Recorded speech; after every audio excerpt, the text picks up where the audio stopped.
Hello guys, आज हम वर्ण परिचय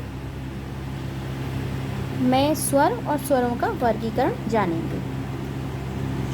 अब वर्ण क्या होते हैं, इसके पहले भी वीडियो में मैंने आपको वर्ण का परिचय कराया था कि वर्ण छोटी से छोटी ध्वनि होती है जिसके टुकड़े नहीं किए जा सकते, है ना। तो किसी भी भाषा की वह छोटी से छोटी ध्वनि या इकाई जिसका टुकड़ा ना किया जा सके, जिसको खंडों में विभाजित नहीं किया जा सकता है, जिसके को अलग अलग नहीं किया जा सकता है, उसे वर्ण कहते हैं।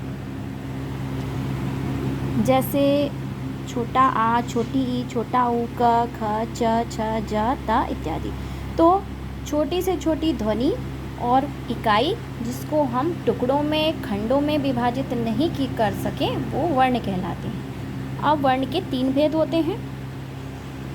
संस्कृत भाषा में वर्ण को 3 भागों में विभाजित किया जा सकता है: स्वर, व्यंजन और अयोगवाह। स्वर वॉवेल्स कहलाते हैं, व्यंजन कंसोनेंट और अयोगवाह इम्प्रॉपर लेटर्स होते हैं। तो वर्ण के 3 भेद होते हैं: स्वर, व्यंजन और अयोगवाह। अब हम सबसे पहले स्वर के बारे में जानेंगे कि स्वर क्या होते हैं। तो इसकी परिभाषा को हम देखेंगे। जिस वर्ण का उच्चारण किसी अन्य वर्ण की सहायता के बिना होता है उसे स्वर वर्ण कहते हैं। मतलब उच्चारण में किसी अन्य वर्ण की सहायता ना लेनी पड़े तो उनको हम स्वर वर्ण कहते हैं। जैसे अर्थात वर्ण का अर्थ है ऐसा वर्ण जिसका स्वर स्वयं उच्चारण होता है, मतलब उसका स्वयं उच्चारण होता है, उसमें किसी की सहायता नहीं लेनी होती है।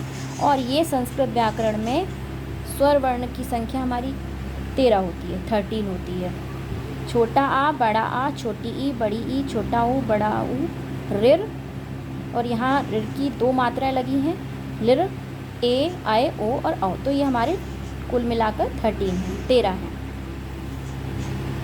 अब स्वरों का वर्गीकरण। उच्चारण के अनुसार स्वरों को भी हमें 3 भागों में विभाजित करना होता है। तो वो होते हैं हरस्व, दीर्घ और प्लुत स्वर। हरस्व मतलब छोटे स्वर, दीर्घ मतलब बड़े स्वर और प्लुत स्वर। हरस्व स्वर के उच्चारण में हमें कम समय लगता है, दीर्घ स्वरों के उच्चारण में हमें हरस्व स्वर की तुलना में दुगना समय लगता है, और प्लुत स्वर वो कहलाते हैं जिनमें दीर्घ स्वरों के उच्चारण से भी अधिक समय लगे तो वो प्लुत स्वर कहलाते हैं। तो गाइस, बच्चों, हम देखते हैं हरस्व स्वर जिन वर्ण के उच्चारण में केवल एक मात्रा का समय लगे, एक मात्रा का समय लगे, वो हरस्व स्वर कहलाते हैं। और ये संख्या में 5 होते हैं: छोटा आ, छोटी ई, छोटा ऊ, रिर और लिर।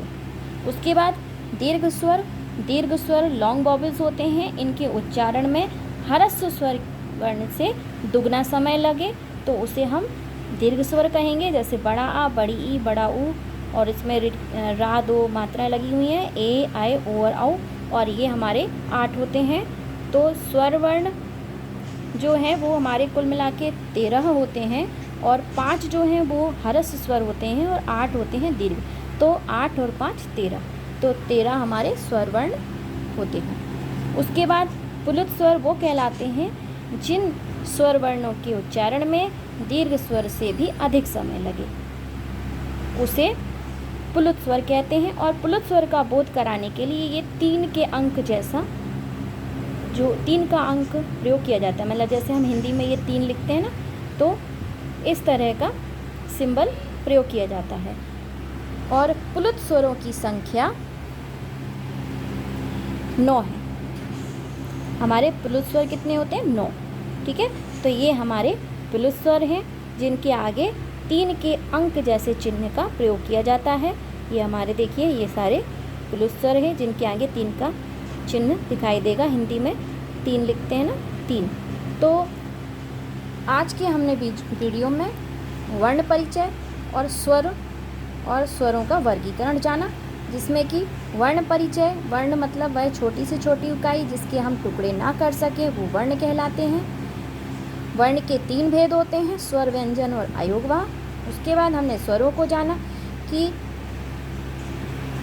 वह वर्ण जिनकी उच्चारण में किसी अन्य वर्णों की सहायता न लेनी पड़े वह हमारे स्वर वर्ण कहलाते हैं, और ये हमारी संख्या में 13 होते हैं। उसके बाद स्वरों का वर्गीकरण जाना कि स्वर हमारे उच्चारण के अनुसार स्वरों को हम 3 भागों में विभाजित कर सकते हैं। ह्रस्व, दीर्घ और प्लुत स्वर। ह्रस्व स्वर में केवल 1 मात्रा का समय लगता है, ये हमारे 5 होते हैं। दीर्घ स्वर के उच्चारण में ह्रस्व स्वर की तुलना में दुगना समय लगता है, ये संख्या में 8 होते हैं। और प्लुत स्वर जो हैं वो उनके उच्चारण में हमें दीर्घ स्वर से भी अधिक समय लगता है, इसलिए उनको प्लुत स्वर कहते हैं। और प्लुत स्वरों का यदि ज्ञान कराने के लिए, बोध कराने के लिए 3 अंक का प्रयोग किया जाता है। प्लुत स्वरों की संख्या हमारी 9 होती है। तो इस तरह बच्चों आज के वीडियो में मैंने आपको वर्ण से परिचय कराया। अगले वीडियो में आपको आगे इसी तरह के वीडियो और भी मिलते रहेंगे। आगे आपको व्यंजन के बारे में भी बताएंगे कि व्यंजन कौन से होते हैं। स्वर के बाद हमारा आता है व्यंजन, तो अगले वीडियो में आप व्यंजन के बारे में जानेंगे।